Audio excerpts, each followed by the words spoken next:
Good morning, viewers. Today I am present before you with the topic Influence of Renaissance on Elizabethan Literature. Before I begin the podcast, it is advisable that you keep a notebook and a pen so that you can jot down the important points relating to this particular topic. It is further advisable to use earplugs for listening to the podcast. So here I begin. The Renaissance reached England late. The age of Shakespeare or Elizabeth is the period when the new movement reached its climax and contributed to the extraordinary development of literature. By the time this impulse was at its height with Spenser and Shakespeare, it had died out in Italy, and in France it was already a waning fire. England had a great advantage since the influence of Italy and France, coupled with the revival of Greek learning and new patriotic fervor, entered the soil of England. Italian sculpture and painting imparted sensuousness, rich color effects, and love of beauty to English literature. The pre-Raphaelite movement in Victorian period took its origin from Renaissance paintings in Italy. There was a craze for Italian manners and fashions during Shakespearean period. Every breeze was dusty with the pollen of Greece, Rome, and Italy. Renaissance had a profound impact on the ideals of life. It liberated human thinking from the irrational and inhuman restrictions of medieval times. The ascetic ideal of the Middle Ages was replaced by humanism and the ideal of the enjoyment of life. Man had again grown conscious of the glory and wonder of the creation and the beauty of human life and human body. The Hellenic view of life, known as humanism, remarkably influenced literature. The Greek attitude towards life was full of meaning.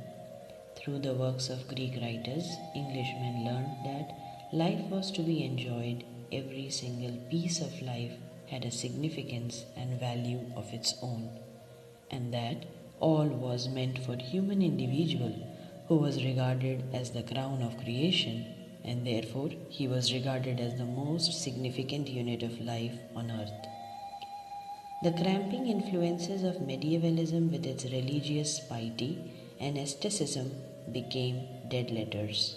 A new sense of life, of glory dawned, and the Elizabethans lived in an era when bliss was in that dawn. To be alive, to be young was very heaven.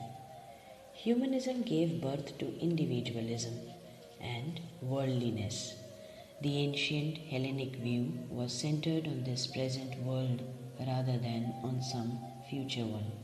It was an individualistic view, which is expressed in ancient Greek literature. The result of this individualism was that the Renaissance men cared not at all for authority. They were free in making their own decisions, and this freedom found expression in the plays of Christopher Marlowe. The writers directed their gaze inward and became deeply interested in the problems of human personality.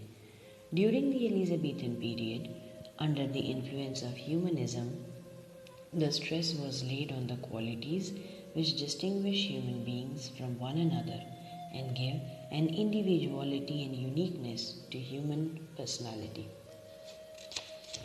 If we continue looking at the Renaissance literature, we also get to know that how the Renaissance spirit of rational and scientific quest was also evident. The Renaissance fostered the spirit of questioning, of rational and scientific quest for truth. Reason had been put forth as the best guiding factor in human life.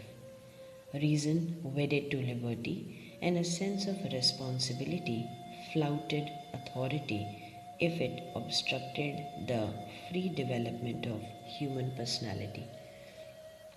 This marks the beginning of a scientific outlook.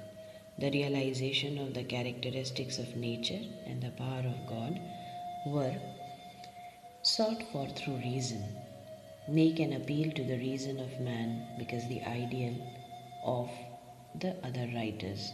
It was basically the thought which was propounded by Bacon, who is considered to be the high priest of this attitude.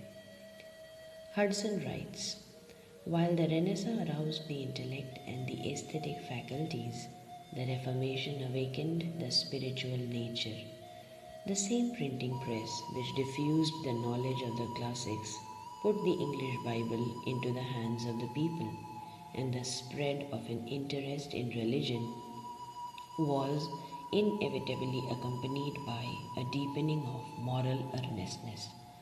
Reformation is briefly explained as the religious movement arising out of the revolt of Martin Luther against Pope's supremacy and the consequent establishment by him of a new and reformed church founded upon scriptural authority.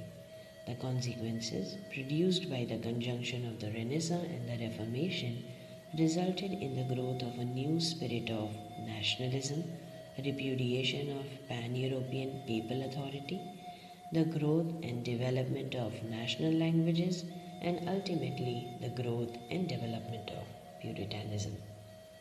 So, this was a small note on how Renaissance and its influence can be seen in the Elizabethan age and its literature. It was a movement of revival and rebirth. It brought to England everything once again back to the center which was long lost and gone.